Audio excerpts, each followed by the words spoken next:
प्रधानमंत्री सिलाई machine scheme अधीन महिला माने सिलाई मेसीन किनिबा पई 15,000 टंका पाउछंती। मागणा तालीम प्रमाणपत्र मध्य दिया जाउछि एवं तालीम समय दिन को 500 टंका मध्य सरकार प्रदान करुछंती। एही योजना अधीन महिला माननकु आत्मनियुक्ति पई उत्साहित करा जाउछि। जदि आपण मध्य एही स्कीम अधीन आवेदन करबाकू चाहंती एवं एही योजनार लाभ उठाइबाकू चाहंती तेबे आज आमे आपणकू प्रधानमंत्री सिलाई मेसीन स्कीम विषय रे विस्तृत सूचना देबू।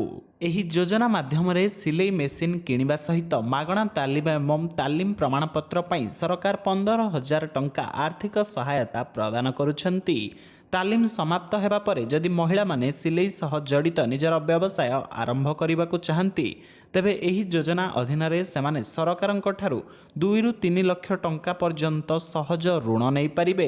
प्रधानमंत्री सिलाई मेसीन योजना विषय रे विस्तृत भाव जानिबा पई आपण भिडियोटी को शेष पर्यंत देखंतु। प्रधानमंत्री सिलाई मेसीन स्कीम पई डॉक्यूमेंट आवश्यक हेउछि आधार कार्ड, आय प्रमाणपत्र, सिलाई संबंधी डॉक्यूमेंट और जन्म प्रमाणपत्र।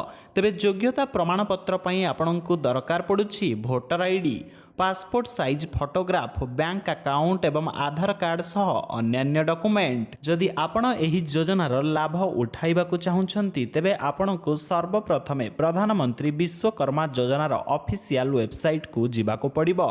एहा परे आपणकू रजिस्टर ऑप्शन उपरे क्लिक करिबाकू पड़िबो।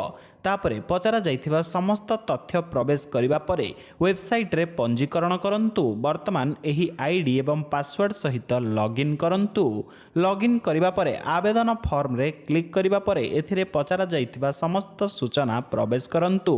समस्त आवश्यक डॉक्यूमेंट अपलोड करिबाकू पड़िबो। वर्तमान फॉर्म दाखल करिबाकू हेबो। एहा परे फॉर्म रो एक प्रिंट काढंतु एवं एहाको निर्दिष्ट कार्यालय रे दाखल करंतु। एही भली उपयोगी वीडियो गुडी को सर्वप्रथमे पाइबा पई चैनल को सब्सक्राइब करि दियंतु।